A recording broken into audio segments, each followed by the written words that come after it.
Estimados amigos, estos diálogos fiscales, lo actual y relevante del mundo tributario. Hoy vamos a hablar de derecho penal fiscal y vamos a platicar con un experto que nos va a ilustrar de este tema. Quédese con nosotros.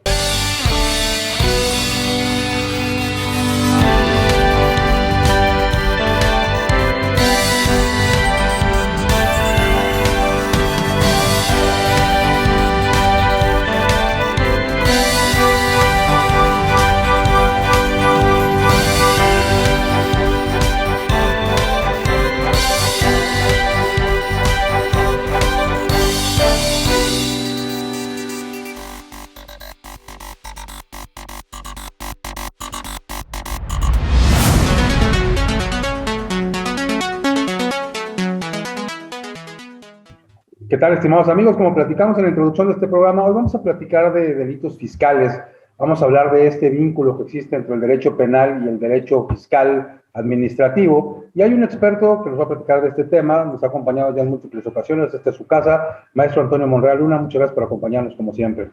Muchas gracias, doctor Jaime, un gusto de recibir esta invitación. Pues,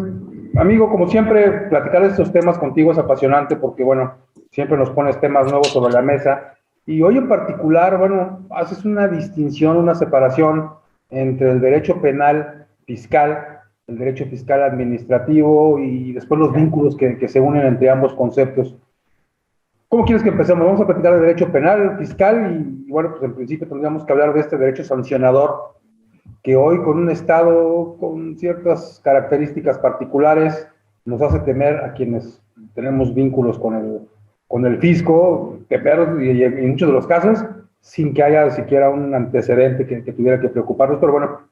ya nos platicarás del tema. Es correcto. Muchas gracias, doctor, de nuevo por la invitación. Y es un tema apasionante y sobre todo muy relevante. Hoy en día sabemos que la actividad de la autoridad tributaria, en específico del Servicio de Administración Tributaria, pues está muy presente, tanto en cartas de invitación, requerimientos y sobre todo en facultades de comprobación. Y estas últimas, destacadamente la visita domiciliaria, es el punto de partida para que el SAT pueda determinar que una conducta de un contribuyente, independientemente de que pueda constituir una infracción, pueda constituir a juicio del SAT y tiene que pasar todo un camino que vamos a platicar por la comisión de un delito. Entonces, esta administración se ha encargado de elevar los niveles de fiscalización, los niveles de recaudación, pero también hemos visto, y es público por lo que salen las noticias, que muchas veces, y con una reforma penal fiscal que se aprobó para el año 2020 y que al final la Corte en algunas partes ya declaró inválida, pues la autoridad presionaba más en el punto de, oye, te estoy revisando, aquí detecté ciertas inconsistencias, entonces es mejor buscar una autocorrección a reserva de que yo pueda hacer este tema penal. Entonces es muy importante tener presente y que nuestros amigos en la audiencia que nos escucha sepa diferenciar cuándo, porque la verdad es que ese es un tema como que desconocemos bien a bien, cuándo la autoridad puede llevar a cabo una acusación penal cuando detecte que un contribuyente incurre en una omisión. Y el primer punto muy importante será determinar lo que va a hacer la diferencia entre que una conducta del contribuyente que dejó de pagar una contribución sea sancionada por la parte administrativa y posiblemente por la parte penal, es el dolo. Ese famoso dolo que maneja el Código Penal de la Federación, el Código Penal Federal, perdón, que establece que si hay un ánimo de querer defraudar la norma, de querer defraudar la ley, si hay un ánimo sabiendo y queriendo que voy a dejar de pagar una contribución a sabiendas de lo que estoy haciendo es indebido, vendrá una acusación de carácter penal. Es decir, no por cualquier pago o impago, más bien, de una contribución, tendrá que haber una acusación de carácter penal. Si es un tema de culpa, donde no hay un dolo por parte del contribuyente, sino fue una actitud negligente, una actitud de culpa, vendrá una sanción en materia administrativa de las que la autoridad suele imponer en facultades de comprobación. Pero cuando la autoridad detecte que el contribuyente a sabiendas que traía un esquema agresivo de evasión, que traía compraventa de facturas y detecte ese elemento volitivo, que es el saber y el querer y el conocer el resultado, entonces claramente lo puede hacer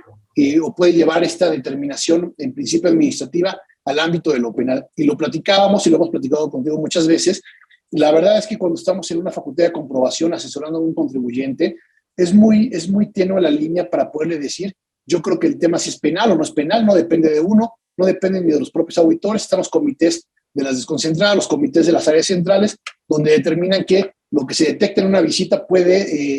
determinar, sobre todo para los efectos de defraudación fiscal equiparada, puede determinarse que haya un tema penal. Entonces, pero una parte muy importante para distinguir, y creo que por ahí entramos ya propiamente al tema, es la autonomía o la división o el divorcio, como lo llaman los especialistas, del derecho penal fiscal al derecho fiscal administrativo o al derecho tributario administrativo. Y esto es independiente. Pase lo que pase en una vía, no necesariamente se va a reflejar. Y esto lo vemos muy común cuando un contribuyente que tuvo un ejercicio de facultades de comprobación, tuvo un crédito fiscal, el contribuyente tiene sus derechos expeditos para irlos a defender ante un tribunal, recordando, como lo ha dicho la Corte en aquellas tesis de la octava y novena época, que la garantía de la audiencia en materia fiscal realmente se ejerce con la interposición del medio de defensa. Un contribuyente se puede ir a inconformar y resulta que gana su juicio de nulidad, un tema de fondo, un tema de forma. Creo que es muy importante para el tema de los delitos fiscales ganarlos de fondo, pero lo vamos a ver más adelante. Y resulta que de manera paralela o durante la revisión, que también lo permite el Código, la Secretaría de Hacienda, vamos a hablar de un tema de defraudación fiscal, la Secretaría de Hacienda se querella. Entonces aquí encontramos dos caminos. El contribuyente tiene un juicio contencioso, tiene la posibilidad de defenderse en la vía administrativa, pero también trae una acusación de carácter penal. Y la pregunta muchas veces que formulan los contribuyentes es: yo ya gané mi procedimiento contencioso, se declaró que la visita domiciliaria, con base en la cual recopilaron las pruebas, fue ilegal. La pregunta es: ¿impacta en el ámbito penal para que el juez penal? La respuesta, siguiendo las tesis o los criterios de los tribunales actuales, sería definitivamente no. La respuesta es: puede ser que impacte si en el juicio administrativo se resolvió un tema de fondo en donde no hubo una omisión de contribuciones, o sobre todo se demostró que no había una actitud dolosa. Pero si es un tema, como muchos de los temas fiscales que suelen ganarse, es un tema de forma, es un tema que se vició un procedimiento de comprobación, definitivamente las tesis de los tribunales y los criterios de los jueces federales dicen: aquí son dos cosas distintas. Tú le pudiste haber ganado a la hacienda pública a nivel administrativo y ahora viene la parte penal. Entonces, la primera parte que debemos de considerar, que no, el hecho de que ganemos un litigio administrativo no es una patente de corso para poder determinar esto va a causar, como lo conocemos en temas procesales, una cosa juzgada refleja, y en materia penal me va a servir. Entonces, tengamos muy presente que una conducta de un contribuyente se puede castigar por dos vías: la vía administrativa, la vía penal. La diferencia entre una y otra es que en la vía administrativa, simplemente con que se pruebe la culpa del contribuyente que cometió la infracción, será sancionado administrativamente, pero para un tema de materia penal, el contribuyente claramente, o más bien la autoridad fiscal, deberá de demostrar que hay un dolo, que hay un elemento dentro del tipo penal donde el contribuyente quiso llegar a ese resultado, que prácticamente sería el tema de defraudar a la hacienda pública. Delitos fiscales hay muchos en el Código Fiscal de la Federación, como delitos especiales, pero esa sería una primera aproximación. Toño, tocaste muchos temas, pero hay algunos que sí suelen tener efectos en los contribuyentes: el vínculo de la parte administrativa, el adeudo con la parte penal, y luego esa sensación que a veces pudiera quedar en un contribuyente, que si a uno que está en este ámbito no le parece lógico, al contribuyente menos. Llega una revisión, hacen una auditoría, por vicios de procedimiento, por vicios de lo que tú quieras, logramos vencer a la autoridad, o incluso temas de fondo, pero aún así el procedimiento penal es un procedimiento independiente que pudiera evolucionar y que pudiera generarnos algún tipo de sanción en ese ámbito del derecho sancionador. Y entonces eso por un lado. Y por otro lado, pudiera ser incluso que al momento de terminar el crédito fiscal, tanto por la vía administrativa como por la vía penal, sea yo vencido. Y por ahí se habla mucho del non bis in idem. Me pueden sancionar 2 veces, me pueden querer cobrar y además sancionar penalmente por una infracción de orden fiscal, por un delito de orden fiscal. Claro, qué buen punto comentas, doctor. La respuesta yo te diría: de pronto no. Pues una misma conducta me la están sancionando por 2 vías, pero lo que han dicho los tribunales, sin compartirlo, que no hay violación a la 23 de la Constitución por este principio que comentabas, porque son 2 vías diferentes, la administrativa y la penal, y cada una lleva su procedimiento y cada una lleva su sanción. Y déjenme ponerlo de manera más clara para que podamos entender por qué este divorcio, que si bien no está en la Constitución, por ejemplo, en materia de responsabilidad de servidores públicos, que sí prevé expresamente la Constitución, dice que una conducta de un servidor público del Estado puede ser sancionado en la vía administrativa y en la vía penal, y de ahí se han tomado ciertas teorías para llevarla al ámbito del derecho penal fiscal. Es decir,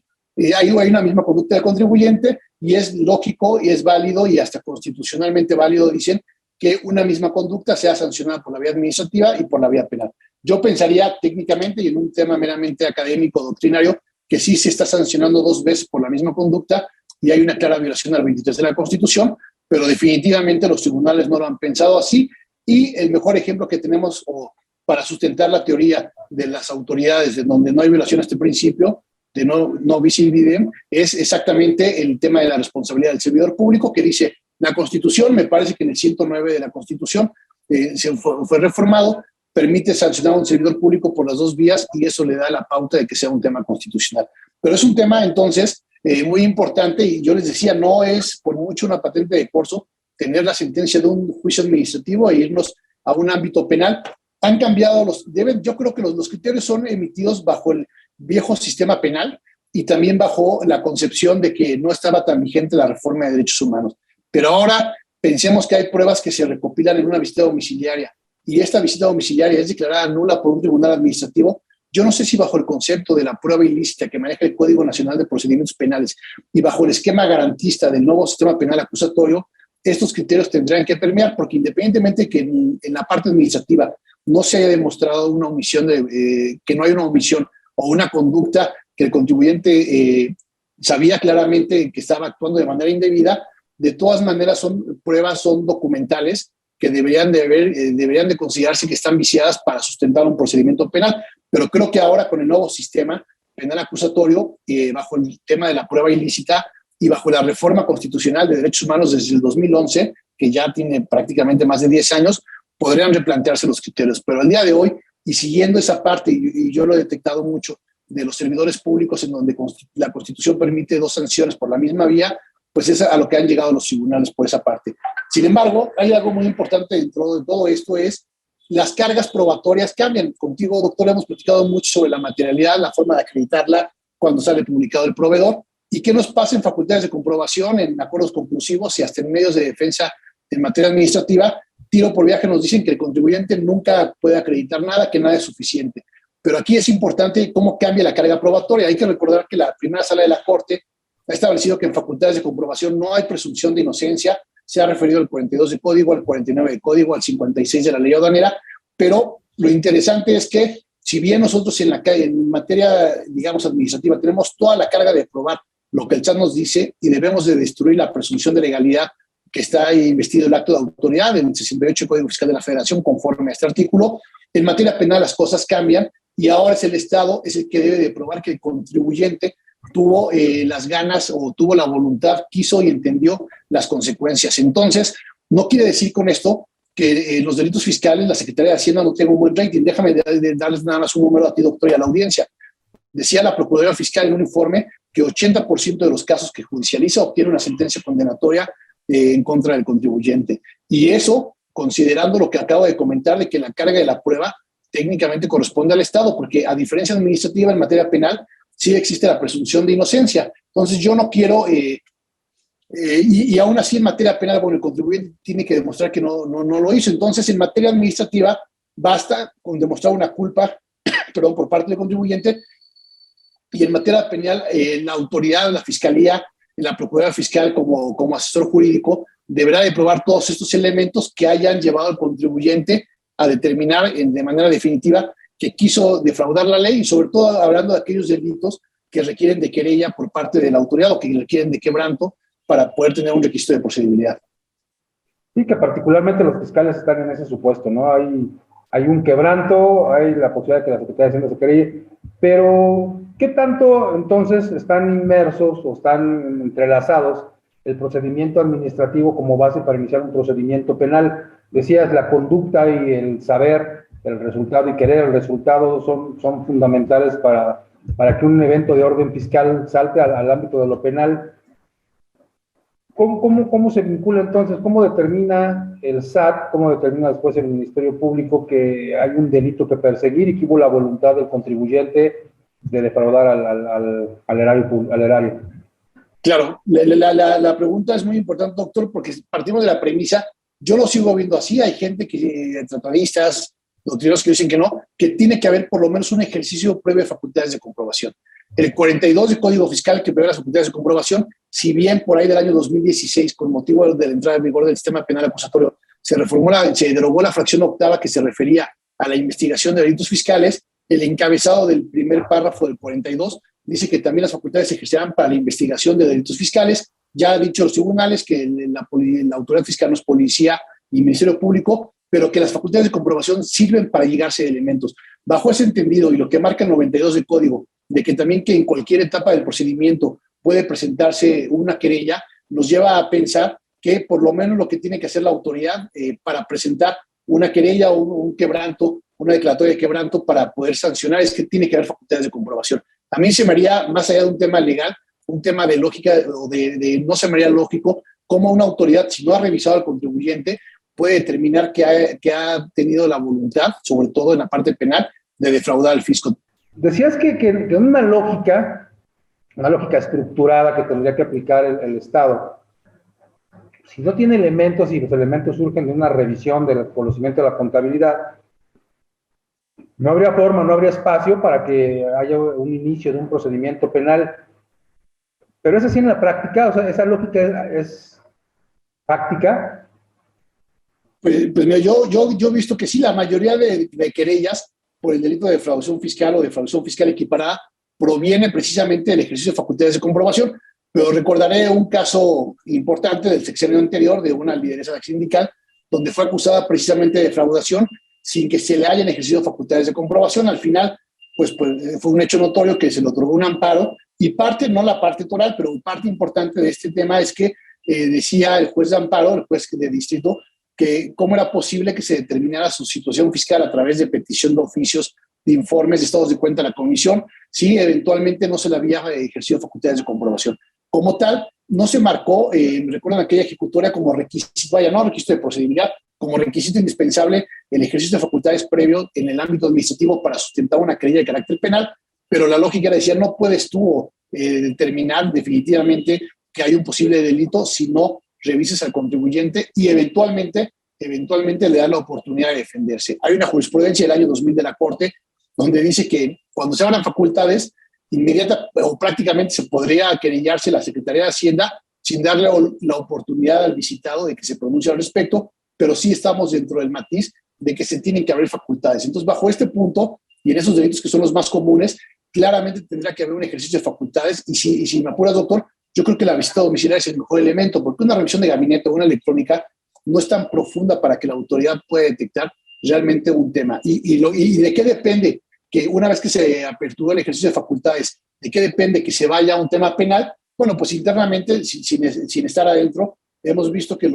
las auditorías en algún punto pasan a los famosos comités y los comités determinan qué procede o qué no procede a favor del contribuyente cuando intenta solventar. Y también esos comités, incluso a nivel desconcentrado o a nivel central, la Administración Central de Asuntos Penales, son los que palomean y dicen, este expediente está para hacerlo un tema de querella fiscal. ¿Qué elementos pueden considerar? Pues bueno, de las documentales que obren en el expediente, de las actas de visita, de los escritos de las compulsas, que vean que el contribuyente quiso,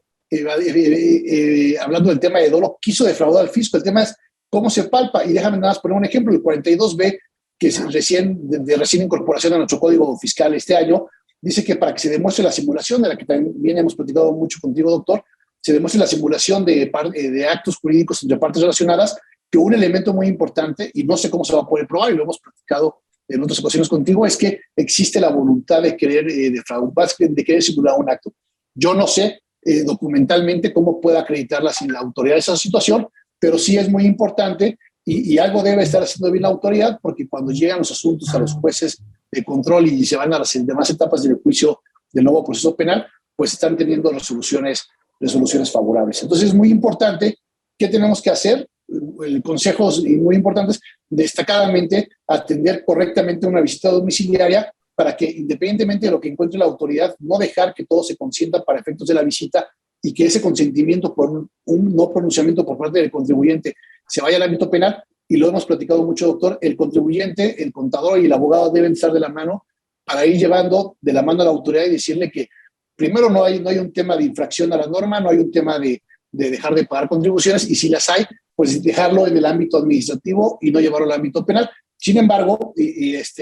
voy completando con esos puntos, hay otros delitos, por ejemplo, es muy amplio, como tú dirías, podríamos platicar en alguna otra ocasión, los del 113 bis, que es la compraventa de facturas, que esos no requieren de una querella por parte del SAT para la Procuraduría Fiscal, bueno, y de la Procuraduría Fiscal para la Fiscalía y la Fiscalía para el juez de control. Simple y sencillamente el SAT, cuando detecta que una empresa está enajenando, está expidiendo comprobantes que amparan operaciones inexistentes, basta con una sola denuncia ante la Fiscalía para que se empiece a investigar a quien compró la factura o a quien recibió o a quien la emitió. Entonces hay muchos vaivenes y hay ciertos requisitos que las autoridades deben de cumplimentar si es que quieren fortalecer una investigación ya en la etapa, sobre todo en la parte jurisdiccional. Sí, por supuesto, digo, y mencionabas tú el caso de la lideresa hasta del magisterio, pero también tenemos el caso de la secretaria de Estado, que sin más se le fincó también ya defraudación fiscal, o se le imputó de defraudación fiscal, el gobernador de Nuevo León, o exgobernador de Nuevo León, que de igual forma, antes de cualquier cosa ya tenía defraudación fiscal y me parece que no hay elementos, ¿no? Esa parte me sigue pareciendo muy endeble en la actuación de las autoridades, porque al final del día, y esos casos paradigmáticos lo han venido demostrando a través del tiempo, no se hace un debido proceso y estas personas suelen tener su libertad prácticamente libres de culpa. Exactamente, y bueno, lo hemos visto en muchas ocasiones. El tema fiscal, más allá de que se debe de contribuir para los gastos públicos del Estado, también es un arma muy, muy fuerte que tiene el Estado para poder beneficiar o para poder culpar a alguien. Entonces, tú bien has dicho, políticos, empresarios, cuando traen un tema con el Estado, la primera parte es buscar una parte fiscal para ver qué hay. Puede ser que al final salgan, como tú lo has comentado, pero entre que son peras y son manzanas, puede haber, y con la reforma que estuvo vigente hasta hace unos meses, la famosa prisión preventiva oficiosa. Recordarás, doctor, y lo platicamos, y es otro tema sumamente interesante, el perdón en los delitos fiscales por parte de la Secretaría de Hacienda, que sigue totalmente discrecional. Ahora, con esta nueva administración, el anterior procurador decía, te otorgo el perdón, paro el tema penal, pero tienes que publicar en el periódico un extracto diciendo un mea culpa, yo, fulano de tal, compré facturas y no lo vuelvo a hacer. Sí, como es en muchos casos. Totalmente. Digo, este ámbito es muy amplio, este ámbito por su discrecionalidad da para pensar mal de muchas actuaciones, pero si esto se perfeccionara, si esto tuviera un buen cauce, ¿qué recomendaciones le darías tú al contribuyente, entendiendo que, bueno, hay veces que se actúa de forma personal y hay veces que se actúa con base a derechos? ¿Qué recomendarías tú a los contribuyentes para evitar estar en estas circunstancias? ¿Qué puede hacer el contribuyente? Pues tener una contabilidad en orden, apoyarse de un profesionista, de un contador experto y sobre todo no entrar vaya, todos tenemos que pagar contribuciones, algo que nos prometen o nos ofrezcan para dejar de pagar contribuciones y hasta para obtener saldos de manera indebida, no debemos de entrar, pero desafortunadamente, y tú lo comentabas bien, doctor, bajo este estado de los tiempos que vivimos, no nada más le va a ir mal en un aspecto penal a quien sabe y quiso defraudar la norma fiscal, sino también a alguien que ordinariamente cumple y por algún error, alguna contingencia, una época de pandemia, también puede caer en este supuesto. El derecho a la defensa está expedito, pero bueno, sabemos que estos procedimientos no son rápidos, no son baratos para los contribuyentes, y litigar en contra del Estado en la parte administrativa es difícil, en la parte penal creo que lo es mucho más. Totalmente, totalmente. Toño, pues como siempre, agradecerte que nos hayas acompañado y al público de Diálogos Fiscales, invitarlos a que la próxima semana en este mismo canal nos acompañen. Hasta la próxima.